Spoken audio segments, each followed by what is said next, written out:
है कल नहीं।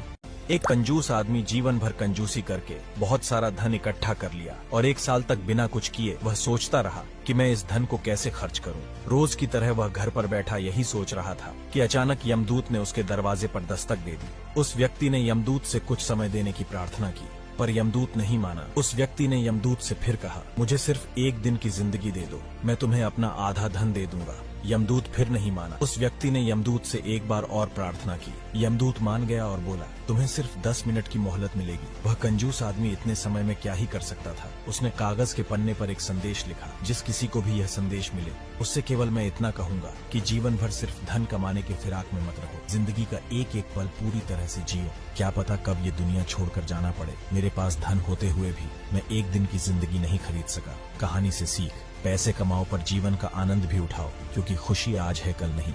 एक कंजूस आदमी जीवन भर कंजूसी करके बहुत सारा धन इकट्ठा कर लिया और 1 साल तक बिना कुछ किए वह सोचता रहा कि मैं इस धन को कैसे खर्च करूं। रोज की तरह वह घर पर बैठा यही सोच रहा था कि अचानक यमदूत ने उसके दरवाजे पर दस्तक दे दी। उस व्यक्ति ने यमदूत से कुछ समय देने की प्रार्थना की, पर यमदूत नहीं माना। उस व्यक्ति ने यमदूत से फिर कहा, मुझे सिर्फ 1 दिन की जिंदगी दे दो, मैं तुम्हें अपना आधा धन दे दूंगा। यमदूत फिर नहीं माना। उस व्यक्ति ने यमदूत से एक बार और प्रार्थना की। यमदूत मान गया और बोला, तुम्हें सिर्फ 10 मिनट की मोहलत मिलेगी। वह कंजूस आदमी इतने समय में क्या ही कर सकता था। उसने कागज के पन्ने पर एक संदेश लिखा, जिस किसी को भी यह संदेश मिले उससे केवल मैं इतना कहूंगा कि जीवन भर सिर्फ धन कमाने के फिराक में मत रहो। जिंदगी का एक एक पल पूरी तरह से जियो। क्या पता कब ये दुनिया छोड़कर जाना पड़े। मेरे पास धन होते हुए भी मैं 1 दिन की जिंदगी नहीं खरीद सका। कहानी से सीख, पैसे कमाओ पर जीवन का आनंद भी उठाओ, क्योंकि खुशी